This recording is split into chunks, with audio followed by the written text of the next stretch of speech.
اگر آپ موٹر وے پر M2 اسلام آباد کی طرف سے لاہور آئے ہیں تو ٹول پلازے پر 1 درجن سے زائد بوتھ ہیں۔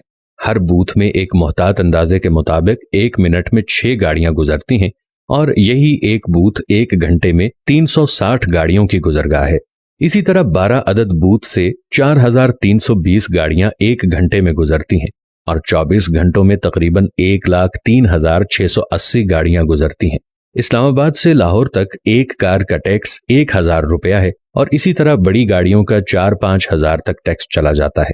ہم اگر ایوریج ایک گاڑی کا ٹیکس صرف 1,000 روپیہ بھی لگائیں تو اس حساب سے 24 گھنٹوں کے اندر یہ پلازا کم از کم 10.5 کروڑ روپے جنریٹ کرتا ہے۔ اس طرح ملک بھر کے موٹر وے اور ہائی ویز پر ان ٹول پلازوں کی تعداد گن لیں اور پھر ان کو کروڑوں سے ضرب دیں تو صرف ٹول ٹیکس کی مد میں روزانہ کے حساب سے اربوں روپے حکومت کے خزانے میں جمع ہو رہے ہیں۔ آپ جس گاڑی میں